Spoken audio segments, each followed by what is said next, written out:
My name is Susan, and I am a 55-year-old company employee who has spent nearly 31 years living and working overseas. I moved abroad with my husband and daughter, building a life far from home. However, as time has passed, things have started to change. My daughter is now in her final year of college, and by next year, she will graduate. She dreams of working for a company in Germany, and lately, I have been wondering if it is time for me to return home as well. It's not just about my daughter's job. There are other things weighing on my mind. I have been struggling with decisions about my future, especially when it comes to my husband and our life together. Moving back to Germany feels like a big decision, one that I need to discuss with my parents.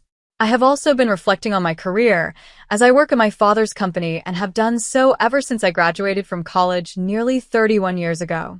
After finishing my degree, I was sent to the US to manage our company's overseas branch. Our business mainly focused on exporting Germany goods, and despite being a relatively small branch with only a few experienced employees besides myself, it contributed significantly to the company's overall sales. Many of our customers were wealthy individuals who sought high-quality Germany products, which made our exports quite successful. One of the reasons my father chose me for the position was my strong language skills. Since I was fluent in multiple languages, he believed I would be the perfect person to oversee the U.S. branch and handle communication between our clients and headquarters. While our veteran employees managed the business negotiations, my main role was to serve as an interpreter and handle financial operations. It was a big responsibility, but I was determined to prove myself. Even before officially taking on the role, I had been preparing for my move while still in college. I worked closely with the employees who would be transferring to the U.S. with me, ensuring that everything was in place for the branch's operations. My parents had mixed feelings about my move. My mother, in particular, seemed anxious. I still remember the worried look on her face when she said, "Be careful." My brother, on the other hand, felt guilty that I was the one going instead of him. He had always believed that working abroad should have been his responsibility, but there was one major problem. He didn't speak a word of any foreign language. Knowing he couldn't take my place, he told me, I should be the one going, but I wouldn't survive without knowing the language. I'm counting on you to do well in my place. Although my brother wasn't an officer at the company back then, he now runs the business. Maybe that's why he felt so bad about sending me overseas. To make up for it, he tried to do something for me before I left. One day, he introduced me to a close friend of his, thinking it might help me feel less alone. "This is Paul," he said. He's been to the US a few times for work, so he knows what it's like there. I think you two would get along. I wasn't very interested at first. Dating didn't seem like a good idea when I was about to leave the country. I was already busy with work and preparations, and the thought of getting into a relationship at that time felt unnecessary. But when I met Paul, he surprised me. He was charming, easy to talk to, and had a refreshing personality. To my surprise, we had a lot in common. Our conversations flowed effortlessly, and I found myself enjoying his company more than I had expected. I never realized how well my brother understood my taste in people until that moment. Slowly, I started to feel drawn to Paul. What began as a casual introduction turned into something more. We ended up dating for about 7 months before I officially moved overseas after graduating from college. Looking back, that decision shaped my entire life. Now, decades later, I find myself at another major crossroads. Do I stay where I am, or do I return home? The answer isn't simple, and as I stand on the edge of yet another big change, I can't help but wonder what the future holds. As I was preparing to set up our company's branch in the US, my life became incredibly busy. During that time, Paul and I saw each other almost every day. He had known from the beginning that I was going to move overseas, and despite that, we grew close. When our relationship became more serious, Paul brought up something unexpected. He told me he was thinking of moving to the US as well. At first, I was surprised, but his words made me happy. The idea of him being with me in a foreign country was reassuring, but I knew that because of work, I couldn't make any decisions based on emotions alone.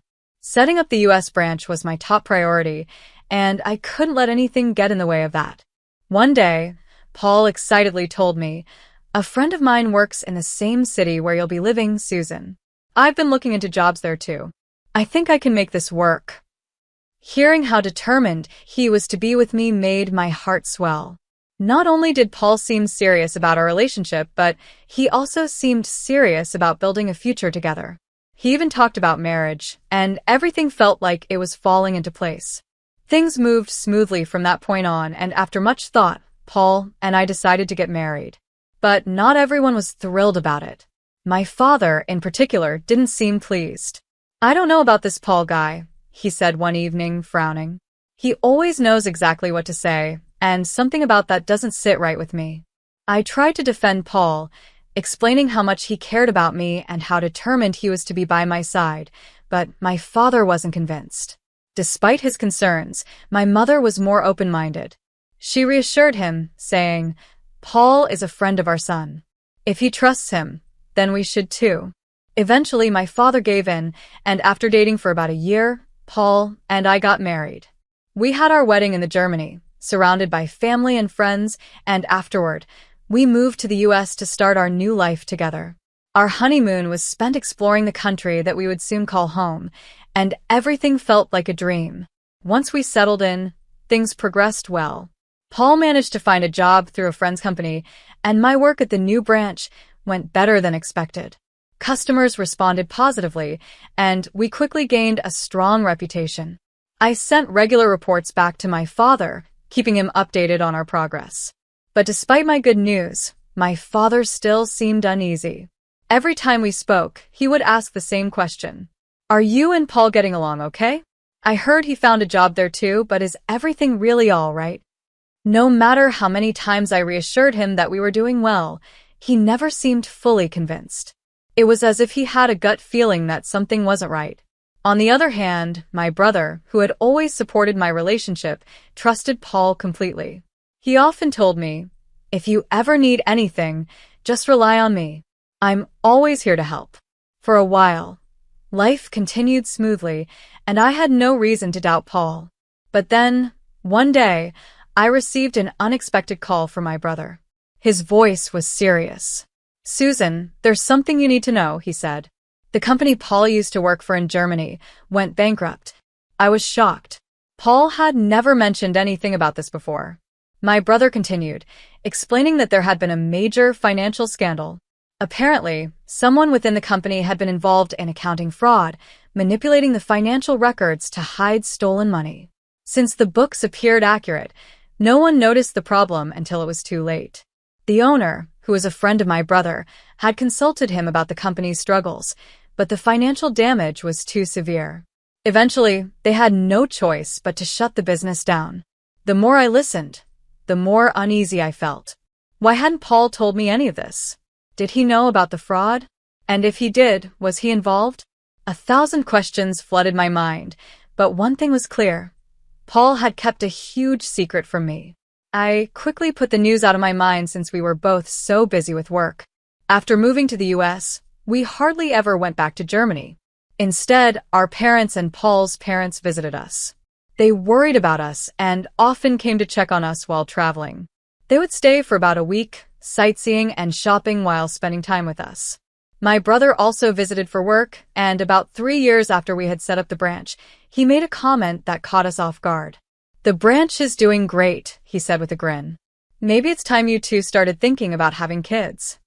Paul turned red at his words, but to be honest, I had already been thinking about it. Not because of my brother's comment, but because it felt like the right time. A short while later, I found out I was pregnant. When I shared the news, both our parents were overjoyed. I wasn't sure whether to give birth in the US or go back to Germany. My mother, however, offered to come to the US and help out, which made the decision easier. Even if I had returned to Germany, the company would have been fine since we had experienced employees handling things there. But my mother felt it would be difficult for Paul to be left alone while I was away. Paul, on the other hand, didn't seem to agree. "It feels wrong to have your mother come all this way. Maybe it's better if you go back to Germany, Susan," he said more than once. Even after we decided that my mother would come, he kept bringing it up, insisting that it would be easier for me to give birth in Germany. As my due date got closer, my mother arrived to stay with us and help prepare for the baby's arrival. I was happy to have her there, but at the same time, I worried about my father being left alone. One day, while Paul was out, my mother spoke to me quietly. "Actually, your father told me to come and take care of you," she admitted. She explained that my father still didn't fully trust Paul. He was afraid that if I went back to Germany and left Paul alone in the US, he might cheat on me. My mother was worried about me too, so she didn't mind coming. She also liked the calm and pleasant weather here. Besides that, she had another reason for staying with me. She had been living with my brother and his wife, but their relationship was strained. She wanted a change of scenery and some time away from their tense home. She shared all of this with me, confiding in me about her true feelings. I understood why my father was worried. Paul was very friendly and got along easily with women, which sometimes made me feel uneasy. There were moments when I wondered if he might be unfaithful if left alone. Knowing that my father was keeping such a close watch on Paul reassured me. It showed that he still cared about me deeply. Eventually, I gave birth to our daughter safely. Paul's parents traveled all the way to the US to be there for her birth, which made me happy. My mother also stayed with us for 4 months to help take care of the baby.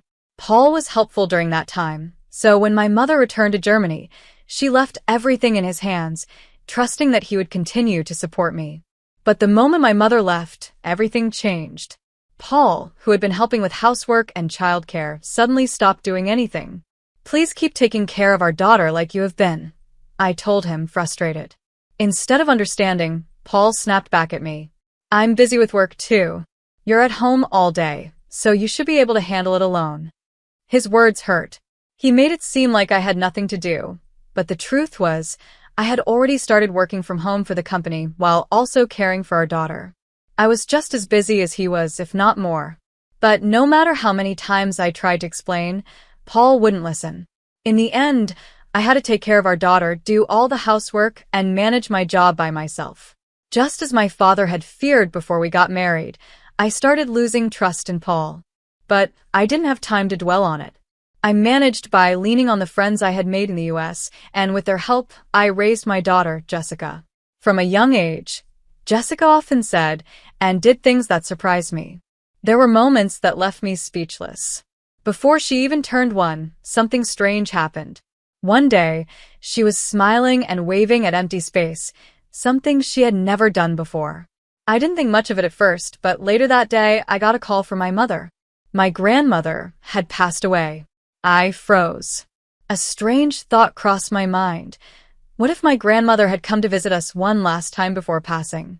And what if Jessica could somehow see her? When I told Paul about it, he didn't take me seriously. "Jessica just waved by coincidence," he said, brushing it off. "That kind of thing isn't possible." At first, I agreed with him. But then, something even stranger happened. When Paul's grandfather passed away some time later, Jessica pointed outside the window and kept staring as if she saw something. We were living in a high-rise apartment, so there was nothing outside for her to be looking at. But she kept pointing, as if she was trying to tell me something. Not long after, we got a call with the news. Paul's grandfather had passed away. I was shocked. I wanted to say something about what Jessica had done, but I knew Paul would only make fun of me. So I kept silent. As Jessica grew older and started talking, she said even more strange things. One day, she looked at me with a serious face and said, "Uncle's baby is going to be a boy." I was surprised by Jessica's sudden words and asked her what she meant. She confidently said that my brother's family was going to have a baby boy. At that time, my sister-in-law hadn't even announced that she was pregnant, so I didn't believe it. But out of curiosity, I called my brother. When I told him, he was shocked. "How do you know that?" "My wife just told me today." At first, he didn't believe me when I hinted that the baby might be a boy. But months later, when my sister-in-law actually gave birth to a baby boy, my brother got scared. That's when I finally told him about Jessica's strange ability. Unlike Paul, who always dismissed it, my brother believed in her right away. He told me, "If Jessica ever says anything like this again, let me know immediately." As Jessica grew up, her mysterious ability didn't fade. Every now and then, she would say something unexpected, and later, it would turn out to be true. It wasn't like she could predict world events, but when it came to personal matters, She seemed to know things before they happened. When Jessica started looking for a job as an adult, she insisted on moving to Germany, but she never explained why. I didn't understand her reason, but I trusted her. She had always been different from the rest of us. Paul and I wanted her to stay in the US and find work here, but in the end, we decided to respect her decision. At the same time, I started thinking about my own future. The branch was running smoothly, and there were trusted employees who could take over my work. Returning to Germany started to feel like a real possibility. But when I brought it up, Paul immediately said, "I'm not coming back." Lately, our relationship had been strained. We barely spoke at home, and I started to wonder if separating wouldn't be such a bad idea. Since Jessica was going back to Germany for her job search, I thought it was the perfect time to talk to my parents and brother about my future. When I told Paul the first was thinking about leaving with Jessica, he actually seemed happy. "You don't have to come back. I'll stay here alone," he said, without hesitation. His response made it clear he understood what I was thinking, and he was fine with the idea of a divorce. It made me realize just how distant we had become over the past 31 years. When we first moved to the US, we had been so close, but now we were like strangers. I made my decision. I would go back to Germany with my daughter. At least for a while, I would stay at my parents' house and figure out my next steps. One day, while Jessica was out job hunting, I sat down with my parents and told them I was seriously considering divorcing Paul. They listened carefully and then told me, "Do what feels right for you." Their support made me feel much lighter, as if a huge weight had been lifted off my shoulders. Feeling a little nostalgic, I took out some old photo albums and started flipping through them. There were pictures from our honeymoon, memories from when Paul and I were happy together. Just then, Jessica came home and noticed the pictures. She leaned over and looked curiously. "You and Dad were so close back then," she said softly. Without thinking, I spoke the truth out loud. As Jessica stared at the honeymoon photos, she suddenly muttered, "Dad is lying, Mom. He doesn't care about you at all." Her words caught me off guard. "What?" I asked, unsure if I had heard her correctly. Jessica trembled as she continued. With her strange ability, she revealed something shocking. "Dad married you and moved to the US to run away because he stole money from his company." My heart pounded. This couldn't be a joke. If what she said was true, it explained a lot. It reminded me of the accounting fraud at Paul's old company, the same one my brother had once mentioned. Could Paul really have been involved? At that moment, my brother, who was also home, looked just as shocked as I was. Then, Jessica handed us something that looked like a passbook or an old financial ledger. "I found this in Dad's room," she said. "It looks like proof of the fraud." I was stunned. Not only had she discovered this, but it almost felt like she had returned to expose Paul's past. Paul had never been very involved in parenting, so he and Jessica weren't close. That's why I wasn't too upset at the thought of him getting caught. No matter what happened to him next, I had already made up my mind to leave him. I was ready to rush to the police, but then I hesitated. The crime had happened 26 years ago. Wasn't it too late to do anything? Had the statute of limitations expired? That's when my brother spoke up, sharing something important. The statute of limitations stops counting while the person is abroad. Since Paul has been in the US all this time, the case should still be valid. Hearing this, I was about to go straight to the police when my brother stopped me. "Let's contact the owner of Paul's old company first. He was already trying to build a case about the fraud. He'll be happy to see this evidence." I decided to let my brother handle things. After a while, the police contacted us, and I handed over the passbook and ledger as evidence. I worried that Paul might find out, but there was no contact from him, and we didn't reach out to him either. Even though I had already decided to leave Paul, knowing the truth about his past felt like a punch to the stomach. I had spent so many years with this man, and now I realized he had been living a lie all along. But before I could process everything, Jessica revealed something else. "I came back to Germany because I didn't want to be around Dad," she said. "He's been cheating on you, Mom." I had my suspicions, but hearing it from my daughter made it real. "How do you know that?" I asked, my voice shaking. Jessica hesitated for a moment before saying, I've known for a long time. I just didn't know how to tell you. She had proof. She even had photos of Paul's affairs. Knowing that she had kept this painful secret for so long, afraid to tell me, made my heart ache. But more than that, it was terrifying to realize just how much Paul had been hiding from me all these years. As the police investigation continued, suspicion grew that Paul was involved in the accounting fraud. The police wanted to question him, but we knew he would never return willingly. My brother and I didn't know what to do until Jessica came up with a clever idea. Tell him that Grandpa is seriously ill and we need to talk about his inheritance. He'll come back for sure, she suggested. She wasn't wrong. Paul had always been interested in what he might inherit after my father passed away. He had even asked me before how much I would receive. So, following Jessica's plan, I called Paul and told him that my father was in critical condition. Just as Jessica had predicted, Paul rushed back home without hesitation. When I met him at the airport, he greeted me with an eager expression and asked, "Has your father passed away already?" I stood there silently. The next moment, several police officers surrounded him. Realizing he had been tricked, Paul's face twisted in anger. He started shouting at me, "You tricked me? This is cowardly." I looked him in the eye and replied, "You've been deceiving me all along. And, on top of that, you've been cheating on me. That's what's truly disgraceful." After his arrest, Paul was confronted with the evidence of his financial crimes. At first, he admitted his guilt, thinking the statute of limitations had already expired. But when he realized it hadn't, he tried to take back his confession. It was too late. With Paul in custody, I hired a lawyer to handle the divorce, and finally, I was able to officially end my marriage to him. My brother, who had introduced us all those years ago, felt guilty and apologized many times. But I didn't blame him. He hadn't known what kind of person Paul really was. Now that I am divorced, I am also pursuing alimony. I've left everything in my lawyer's hands and just need to be patient as the process unfolds. Thanks to my daughter and the evidence we had, the case of the accounting fraud will finally be resolved. And with proof of Paul's infidelity, I am confident I will receive the support I deserve. One day, feeling curious, I asked Jessica if she knew who she would marry in the future. She smiled playfully and said, "I can see things about other people, but not about myself.